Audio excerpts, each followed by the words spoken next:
ప్రభునందు ప్రియమైన శ్రోతలకు వందనములు. ఈ పోడ్కాస్ట్ కార్యక్రమం నాకు స్వాగతం. మీ అందరి కొరకు ఈ కార్యక్రమమును ప్రసారం చేయుచున్నాం.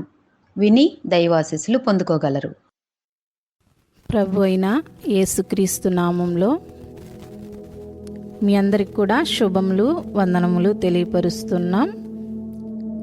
ఈ దినకాల సమయంలో మన వాక్య ధ్యానము రోమపత్రిక 10వ అధ్యాయం 12వ వచనం. యూదుడని గ్రీసు దేశస్థుడని భేదము లేదు, ఒక్క ప్రభువే అందరికీ ప్రభువై ఉండి తనకు ప్రార్థన చేయువారందరి ఎడల కృప చూపుటకు ఐశ్వర్యవంతుడై ఉన్నాడు. ప్రార్థన చేయవారందరి మీద కూడా ఆయన కృప చూపించే దేవుడుగా ఉన్నట్లుగా మనం చూస్తూ ఉంటున్నాం. అయితే బైబిల్ గ్రంథంలో అనేక మంది దేవుని యొక్క కృప పొందుకున్నట్లుగా మనం చూస్తూ ఉంటున్నాం.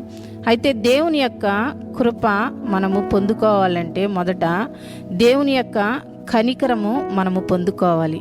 దేవుని యొక్క కనికరం మన మీద ఎలాగ వస్తుందంటే మన యొక్క తగ్గింపు జీవితాన్ని బట్టి దేవుని యొక్క కనికరం మన మీద ఉంటుంది. దేవుని యొక్క కనికరం మన మీద ఉంటే దేవుని యొక్క కృప కూడా మన మీద ఉంటున్నట్లుగా మనం చూస్తూ ఉంటున్నాం.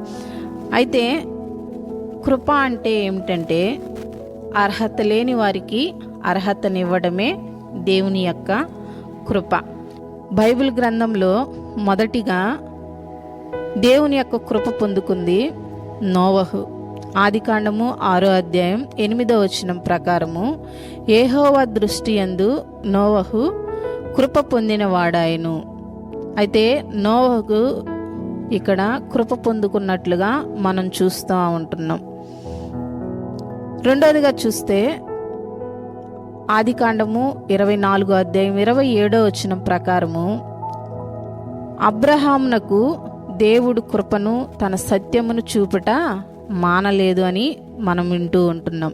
అయితే అబ్రహాము కూడా కృప పొందుకున్న వ్యక్తిగా మనం చూస్తూ ఉంటున్నాం.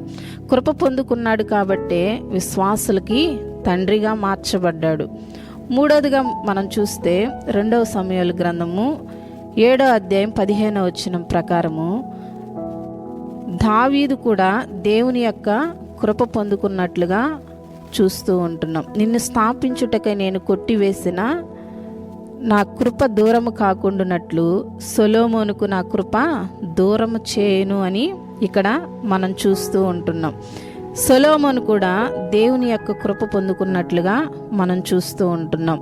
ఎందుకంటే మందిరము కట్టబడడం కోసము సొలొమోను కృప పొందుకున్నాడు. నాలుగవదిగా మనం చూస్తే లూకా సువార్త 1వ అధ్యాయం 30వ వచనం ప్రకారము మరియ కూడా కృప పొందుకున్నట్లుగా మనం చూస్తూ ఉంటున్నాం. ఎందుకంటే యేసుక్రీస్తు యొక్క జననం కొరకు మరియ కృప పొందుకున్నట్లుగా మనం చూస్తూ ఉన్నాం. ఐదవదిగా చూస్తే అపోస్తుల కార్యముల గ్రంథము 4వ అధ్యాయం 33వ వచనం ప్రకారము 12 మంది అపోస్తులు కూడా కృప పొందుకున్నట్లుగా మనం చూస్తూ ఉంటున్నాం. ఎందుకంటే వాళ్ళు శిష్యులుగా ఉండడానికి వారు కృప పొందుకున్నారు.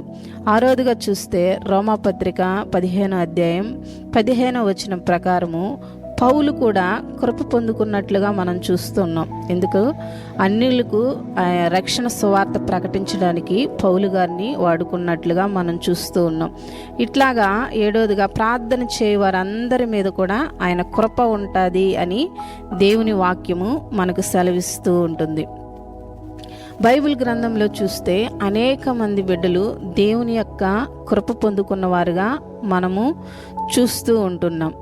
అయితే నువ్వు నేను దేవుని యొక్క కృప పొందగలుగుతూ ఉన్నామా? ఆ కృపలో ఉన్న ఆశీర్వాదాలను మనము పొందగలుగుతూ ఉన్నామా? దేవుని యొక్క కృప పొందుకున్న వారికి కూడా దేవుడు ఎన్నో ఆశీర్వాదాలు ఇస్తానని ఆయన వాగ్దానాన్ని ఇస్తూ ఉంటున్నాడు.